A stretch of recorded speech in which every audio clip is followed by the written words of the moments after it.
बिस्मिल्लाहिर्रहमानिर्रहीम। अस्सलाम वालेकुम दोस्तों, तिब्ब नबी सल्लल्लाहु अलैहि वसल्लम में आज हम बात करेंगे अदरक के बारे में। इस वीडियो में सबसे पहले हम आपको अदरक का इंट्रोडक्शन बताएंगे, उसके बाद अहादीस मुबारक में इसकी अहमियत वाज़ेह की जाएगी, फिर इसकी केमिकल कंपोजिशन बताई जाएगी और सबसे आखिर में हम आपको इसके फ़ायदे और इसके इस्तेमाल का तरीका समझाएंगे। तो चलिए आपका कीमती वक्त ज़ाया किए बगैर शुरू करते हैं इंट्रोडक्शन से।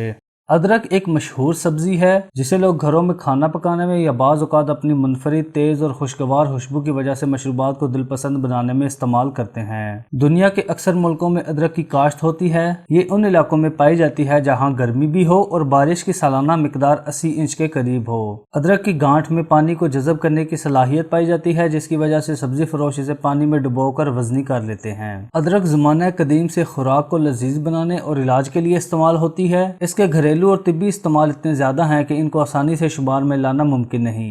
इंट्रोडक्शन के बाद बात करते हैं कि कुरान और हदीस में अदरक को क्या अहमियत हासिल है। कुरान पाक में इरशाद रब्बानी है, उनको ऐसे गिलासों से पिलाया जाएगा जिनमें अदरक की महक होगी।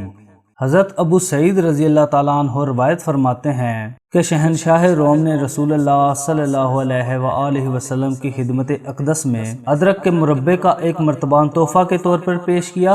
हज़ूर सल्लल्लाहु अलैहि वसल्लम ने इसे कबूल फरमाने के बाद तमाम लोगों को इसका एक एक टुकड़ा मरहमत फरमाया और मुझे भी एक टुकड़ा मिला जिसे मैंने खाया। अब बात करते हैं अदरक की केमिकल कंपोजिशन के बारे में। अदरक में 12 से 15% तक ऐसे साल्ट पाए जाते हैं जो पानी में आसानी से डिज़ोल्व हो जाते हैं। इसमें 1 से 4% तक तेल होता है जिसकी मिकदार फसल और काश्त के इलाके के मुताबिक बदलती रहती है। इस तेल को ऑयल ऑफ जिंजर कहा जाता है और अदरक की खुशबू इसी तेल की वजह से होती है। इसके अलावा अदरक में fats, carbohydrates, proteins, sodium, potassium, calories, magnesium, phosphorus, sulphur, ferrum और क्लोराइड्स पाए जाते हैं। दोस्तों, अपने आखिरी सेगमेंट की तरफ बढ़ते हुए आपको बताते चलें कि आपके सब्सक्राइब करने से हमारी हौसला अफजाई होती है, इसलिए आप हमारे चैनल को सब्सक्राइब करें और इस वीडियो को ज़रूर शेयर करें ताकि ज़्यादा से ज़्यादा लोग इससे फ़ायदा हासिल कर सकें। तो चलिए जान लेते हैं कि अदरक के फ़ायदे क्या हैं और इसको किस तरह से इस्तेमाल किया जाता है।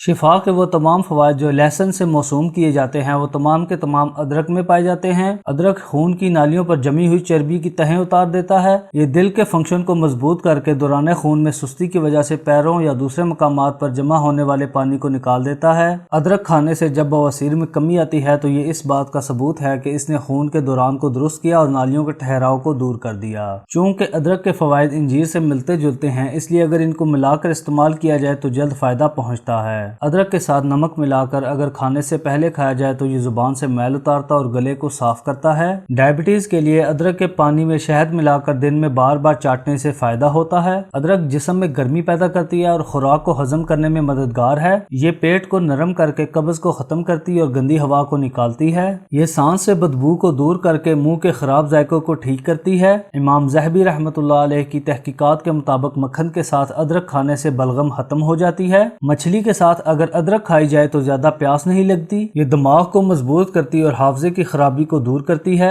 अदरक के साथ पिस्ता या बादाम मिलाकर खाने से कुव्वत बा में इजाफा होता है। इसको पीस कर तेल में मिलाकर मालिश करने से पट्ठों की दर्दें खत्म हो जाती हैं। अदरक में काली मिर्च हम वजन पीस कर बेहोशी में नस्वार की तरह देने से हिस्टीरिया का दौरा खत्म हो जाता है। बिच्छू और सांप के काटने में अदरक बेहतरीन दवा करार दी जाती है। दोस्तों, उम्मीद है आज की ये वीडियो आपके लिए मददगार साबित होगी। हमारे चैनल को सब्सक्राइब करने के साथ साथ इस वीडियो को लाइक और शेयर जरूर कीजिएगा। मिलते हैं अपनी नई वीडियो के साथ, तब तक के लिए अल्लाह निगहबान।